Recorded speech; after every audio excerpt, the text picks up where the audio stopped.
Hey, this is Chris from GuitArmy, and in this lesson I have a nice bluegrass backing track in the key of G that's going to allow you to keep going between the 1 chord and the 4 chord. Let's go ahead and check it out.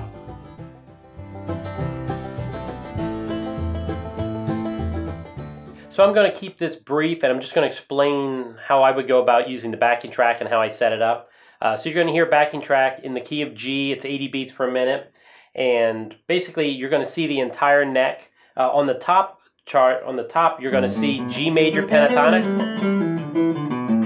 On the bottom you're going to see C major pentatonic. And then you're going to see a red arrow that's in the middle, and when the arrow is pointing up, then you're going to be soloing over G,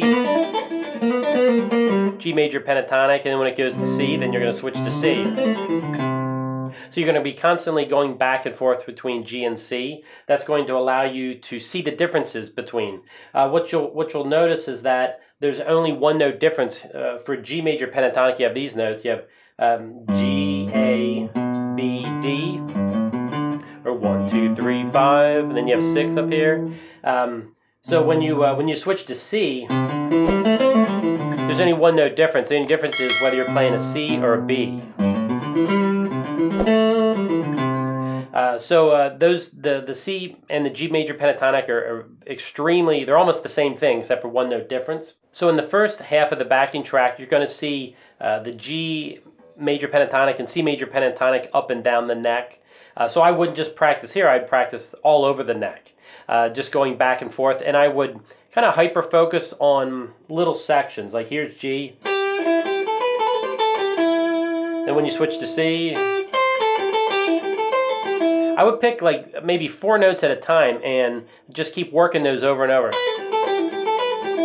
C. So you can really hear and feel the differences between those two pentatonic patterns. In the second half of the backing track, I changed the charts. It's still G and C all over the neck, but what I do is I put in 2 different notes. So over G major pentatonic, I put in a flat 3, and I put in a flat 7, so you get this.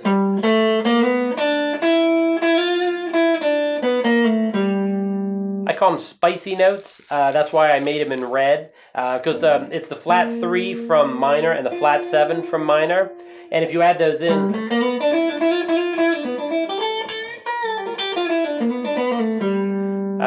the reason I call them spicy because I think it spices up the sound. When you go to the 4 chord, instead of just playing, sounds a little, I don't know if it's boring, but it's a little bland. So you can go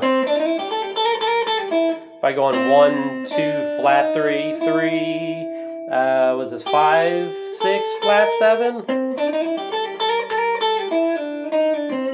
Really spices up your playing. So the first half, it's a little bland because you're just practicing just the straight pentatonic. And in the second half, it's the same charts with the spicy red notes, in case you want to add in those licks that are used in bluegrass. Like if you're going to do a G run, so you're going 1 meaning the root of the scale, 1, 2, flat 3, 3, 4, I'm going to 5, 6, 1.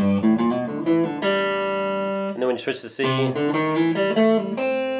So that's basically how this backing track is working. It's just allowing you to go between the 1 and the 4 chord over and over, and I think it's a lot of fun. And even if you're not into bluegrass, I think it works whether you're into country, really anything. If you're into guitar, it's a good way to practice between the 1 chord and the 4 chord, regardless of whether you like bluegrass or not. It's still a nice sounding backing track to practice over top of. So I'll shut up now, and you go ahead and get to soloing and enjoy yourself.